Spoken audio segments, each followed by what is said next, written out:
Hey, Brooke, how's Kyle doing after what happened? Is he coping? He's not down in the dumps or anything, is he? Is he eating right? Does he have enough books? You know how much he loves his reading. He's fine. Chill. It's been a week since the accident now. Of course he has a lot of free time on his hands in the hospital than he's used to. But I can assure you he's been using it wisely by grumbling and complaining to the max. I see. Well, in that case, I'm pleased. If he's still lively enough to be grumbling and complaining, there's nothing to worry about. I'll be coming to see him again in the next few days. Okay, I'll pass on the message. I think it really counts to have your mom by your bedside at times like this. He appreciates your visits a lot. Kyle appreciates me? Judging from the look on his face when I'm there, I get the feeling I'm annoying him simply by having the nerve to exist in his vicinity. Besides, he told me I'm a pain in his butt on more than one occasion. Oh, you don't believe that bluster, do you? He's just trying to look tough because he doesn't want to admit how soothed and comforted he feels by having his mommy by his bedside. He said he's always thinking of you. Well, it'd be great if that were true. You must have been pretty scared yourself, right, Brooke? This whole thing can't have been easy for you. I heard you were in the car when he crashed the car? That's right. I was in the passenger seat when it happened. Kyle's the last person I thought would ever crash the car. Even the safest drivers have accidents, and it's usually precisely because we don't think they'll happen that they do. It was his fault, and no one else was involved, right? I can't say I'm pleased about my son being laid up in a hospital bed, but on the bright side, at least no one else got hurt.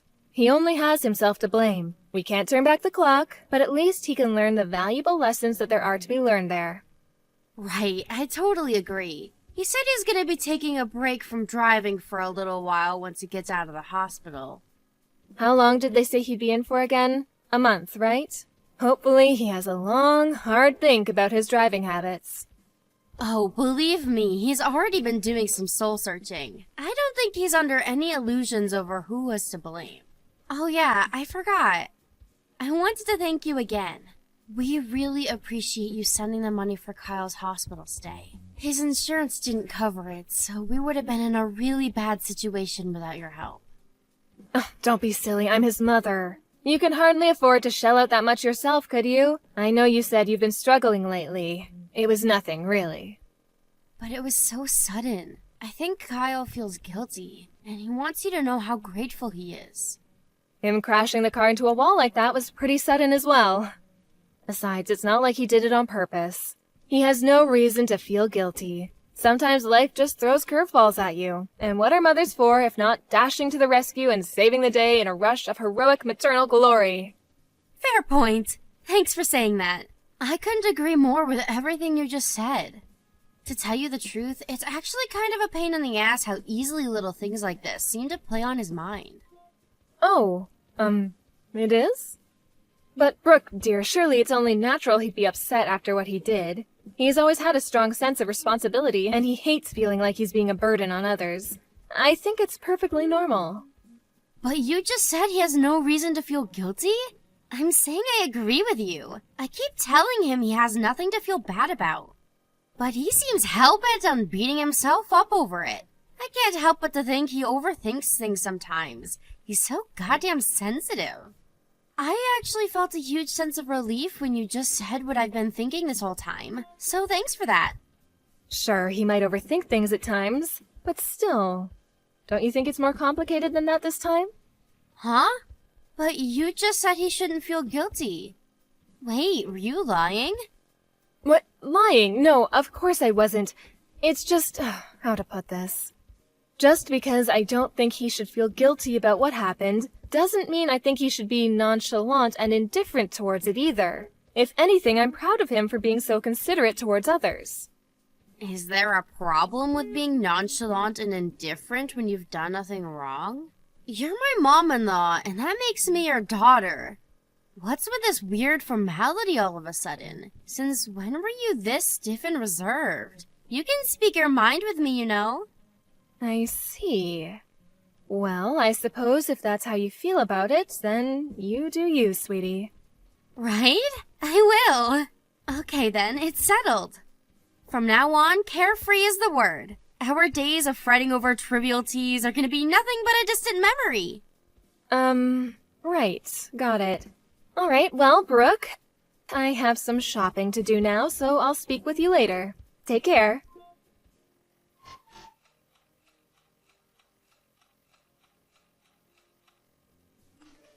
Mom, please can you lend me some money? We're in the mother of all pinches here. You're the only person I can rely on. Oh, Brooke, please, would you stop doing this? You asked me the exact same thing last week. I made it very clear that I wouldn't be giving you anything. Why do you insist on doing this? I know I did, but Mom, we're really in a pinch here. Like, really, really, really. Anyone would think I was a stranger, not your freaking daughter-in-law. Surely you should be more sympathetic towards our situation. Why you gotta be so heckin' frosty? Listen to me, Brooke. If you're genuinely in trouble and need help, of course I want to be there for you. Well, in that case, why won't you? You're contradicting yourself a little here, you know? How many times do I have to say it? We're genuinely in trouble. Our situation is desperate. When you say genuinely in trouble, do you remember the previous reasons you gave me for saying you needed me to lend you money? Yes, of course I do. We're struggling to stay afloat financially.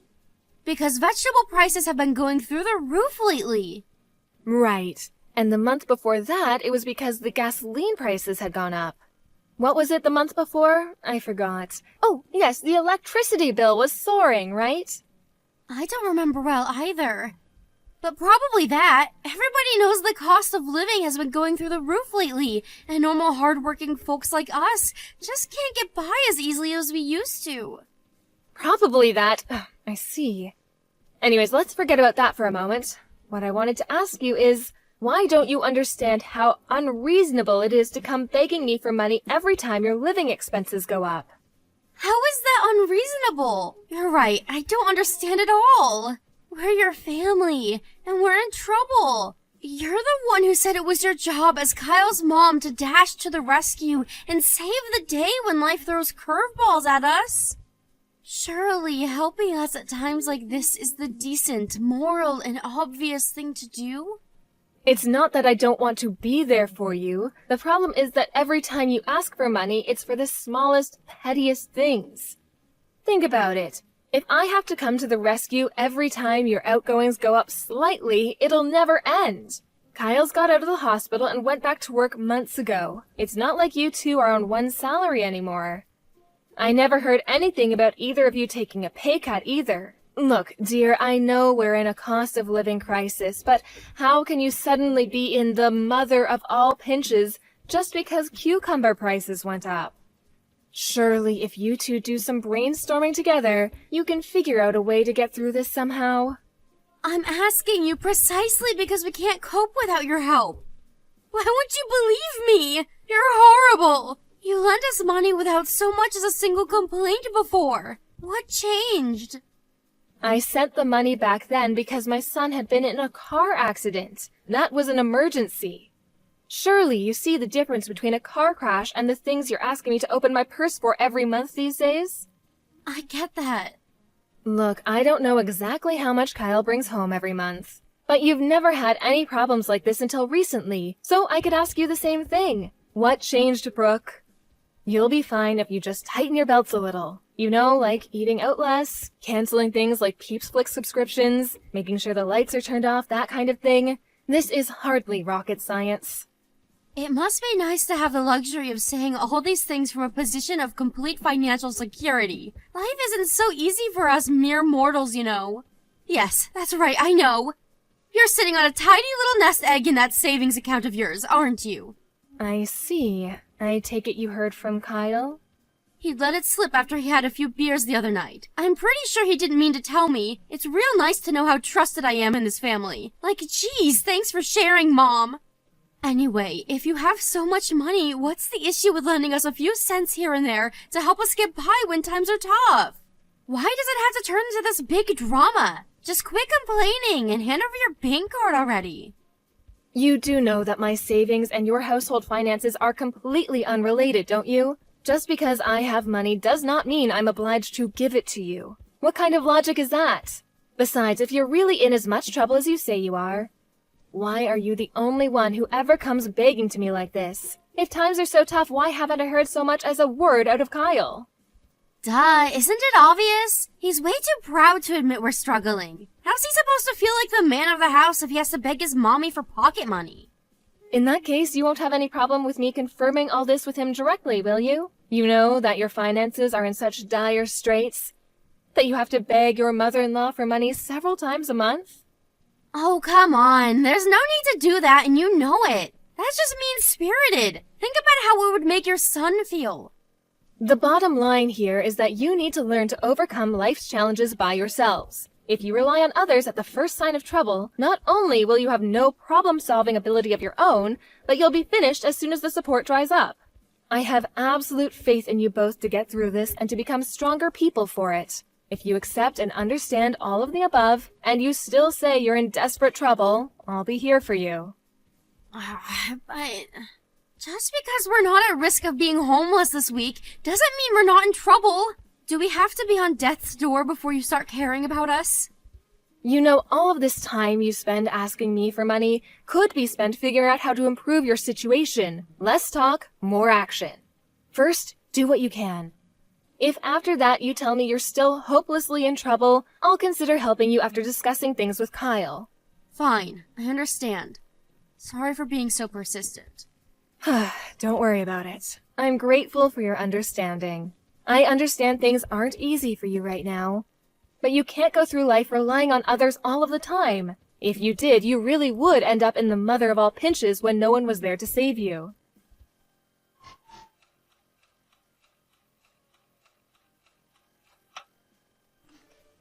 Hey, Mom, guess what? I've been doing some thinking. Brooke? What's this all of a sudden? Have you had some kind of religious epiphany? What have you been thinking about? Remember how you scolded me before for asking for money? Well, you gave me pause for thought, and I've pondered long and hard on the matter. So anyway, I'll get right to it. I have a suggestion. Hear me out. I hardly scolded you, dear. But it is important to consider other people's feelings and opinions, especially when they differ from your own, and the ability to do so is a sign of real maturity. The fact that you took the time to seriously think about what I said makes me very happy. Cool, thanks for saying so. Okay, well, I'm ready for it. The suspense is killing me. What's your suggestion? So, you have a lot of savings, right? But you told me it was no good for me and Kyle to rely on your money unless in case of emergency, right? That's right. We might be family, but that doesn't mean we shouldn't have boundaries, and relying on others all the time isn't good for anyone. On the other hand, it seems like such a waste for you to keep all that money to yourself without putting it to good use. Excuse me? Forgive me, Brooke. Maybe I'm misunderstanding you here, but by any chance has the subject changed? Nope, we're still on the topic. Just bear with me. I'm building up.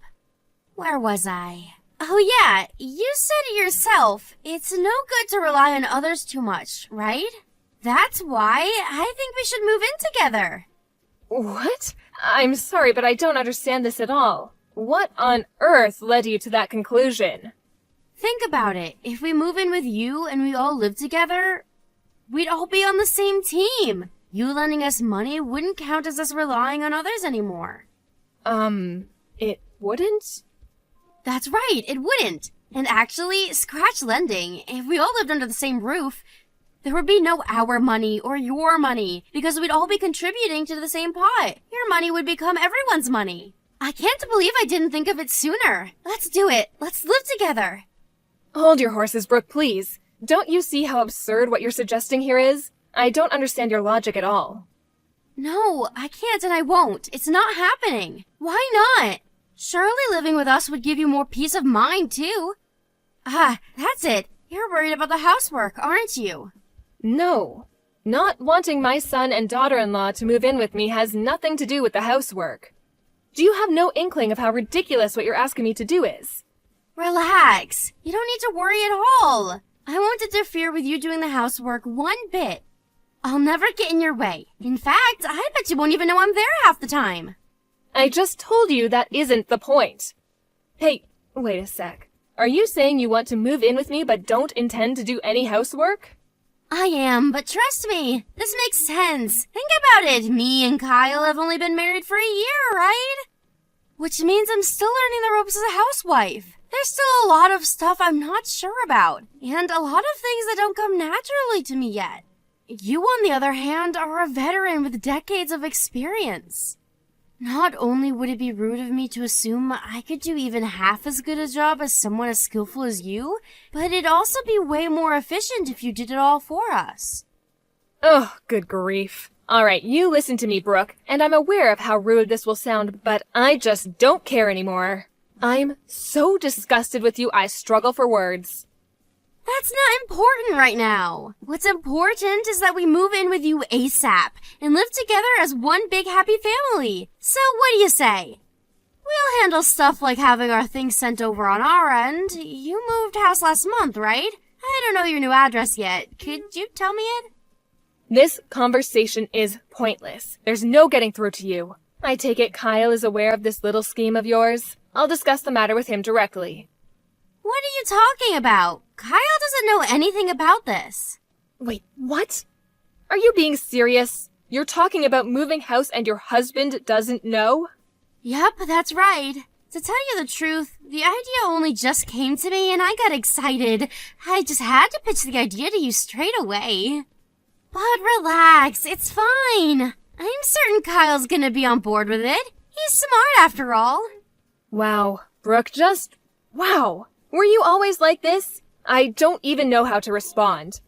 But I do know one thing. How arrogantly and selfishly you're behaving right now only strengthens my resolve not to let you move in with me. It is not happening. What the hell? Your daughter-in-law's telling you she wants to move in with you here. Anyone else would be pleased. I'm not so sure about that. Anyway, there's no point in carrying on this conversation if Kyle doesn't know about what you're doing. I'm going to go speak with him directly. I have nothing more to say to you. God, you're so freaking annoying. How could you be so ungrateful? I'm doing this out of the goodness of my heart. Do you know how dangerous it is for an old hag like you to live all on her own? We're moving in with you, so hurry up and tell me your address. Oh, today has been an unusual one. Who would have thought it's possible to be this disgusted with a single person so many times in one day? It's actually impressive. Stop talking nonsense and accept my very kind offer already. You think I've got all day to be wasting on this stupid conversation? Some of us have jobs to work and finances to worry about, you know. Calm down, Brooke. Deep breaths. In, out. You came at me like such a whirlwind I didn't get a chance to tell you this. But I already live with someone. So unfortunately, I'm not going to be able to take you up on your offer. You're better off just forgetting the whole thing. Huh? You're already living with someone? You never told me that. Who is it? Since when? Why wouldn't you tell me something so important? Isn't it obvious? Who would I live with other than my family? My second son and his wife, of course. You're right about me moving house last month, but it wasn't to be on my own. I moved in with the two of them. I wasn't lying when I said you couldn't move in with me, you know. What you're suggesting is literally impossible. What the? No! How dare you be so selfish! Do you have any idea how much trouble this puts me and Kyle in? We need your savings! Undo it! Get out of their house and move in with us! You can't be serious. I know you know that's not going to happen. I knew that was what you were after all along, by the way, but it's at least nice to hear you admit it. You'd stop at nothing to get your claws into my money, would you? As long as I know that behind every word that comes out of your mouth lies nothing but an insatiable desire for my money, I have no reason to talk to you. Not now, not next week, not ever. If that upsets you, I suggest you go off and cry into your pillow alone because there's nothing you can do to change my mind. You just hold on a goddamn freaking minute! I'm not done speaking yet! I'm terribly sorry, Brooke, but I'm busy. Me, my eldest son, and his wife are all going to a hot spring resort today. Gotta go. Bye. A hot spring resort? Now? Right now of all times? You cannot be serious. Ugh! Mom! Are you there? Mom!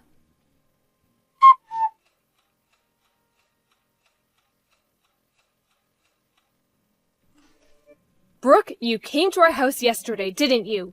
You broke the window and let yourself in, didn't you? Huh? It'd be, really nice if you didn't make false accusations against me, you know. Thanks. I don't know anything about your house getting anything broken into. It seems like I was wrong about you, Brooke. I thought you were a little more intelligent than this. I didn't think you had it in you to be this recklessly brash and impulsive. Whatever. If we're honest, this is all your fault. You know that, right? Did you really think I was gonna let you get away with keeping the whole moving in with your son and his wife thing secret from me? If you'd have just kept your mouth shut and given me your bank card like anyone with half a brain would have done, you wouldn't be in this mess. Regret won't get you anywhere now. You dug your grave, now lie in it. I couldn't agree more. It really was careless of me to tell you I moved in with my second son. I've been a fool. Wow, you're self-aware? I suppose you'd be a total lost cause if you weren't capable of self-reflection at your ripe old age. Let's face it, you're not as young as you used to be. If you'd have waited any longer, you might have kicked the bucket without realizing what a gigantic moron you are. You're right. Thanks for helping me notice, sweetie. You see, I'm so grateful that I want to give you a little something by way of thanks. So I got you a present. Huh? A present? What is it? You should know that I don't accept cheap stuff. It's fine, relax. It's even more valuable than my bank card. You know, the one you took from this house. In a certain sense, it's actually something really unusual. Huh? What could you possibly be talking about? I can barely take the suspense. I don't know anything about your bank card either. You're barking up the wrong tree. Oh, really? Is that so? How tragic. In that case, my present is meaningless. Huh? Meaningless? How so? What's the present? Tell me. You see, I spoke to the police about what happened yesterday. We have witness testimonies from the neighbors. Something tells me you might get a knock at the door from some men in uniform with a couple of questions to ask you very soon. Wait, what? You spoke to the cops? Why would you do that? What's the problem? You have nothing to worry about. It wasn't you after all. Sorry if you find it boring, but I thought it'd be perfect for you. The present is police questioning. Just for you. Congrats, honey. No, wait! You can't seriously be saying you reported me, your own daughter-in-law, to the police? I'm your son's wife! You seem a little perturbed. Is everything okay? Surely you have no reason to panic like this. What's the problem? It wasn't you after all. I know you're probably busy, and having a bunch of stern-looking cops grilling you on the sofa might not have been how you envisioned yourself spending today. But you clearly had nothing to do with it, so I'm sure they'll be out of your hair before you know it. I'm sorry. I lied. I knew it. So it was you? Yes. I was so mad about the whole moving in with your other son thing, I wanted to get back at you somehow. I'm sorry. Please forgive me. I see. It's fine. Relax. You have nothing to worry about. I told you, right? This is a present. How can I relax? I might be about to get arrested here. And how the hell does calling the cops on me count as a present? It's a present because I am very kindly giving you an opportunity to reflect on what you've done and become a better human being.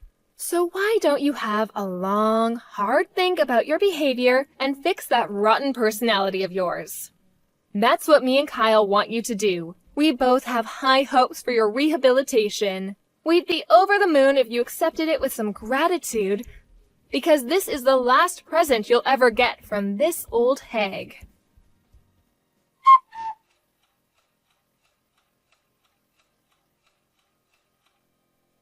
After that, my shamed daughter-in-law was taken away in handcuffs by the police in front of a crowd of very shocked neighbors.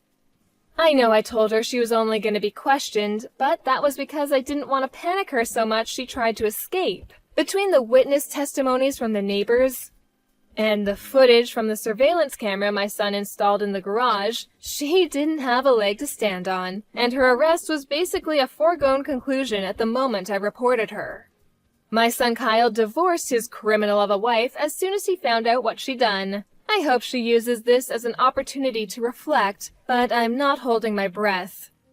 Me and Kyle are praying that she uses this whole situation as an opportunity to change her ways and become a better human being, even if just a little.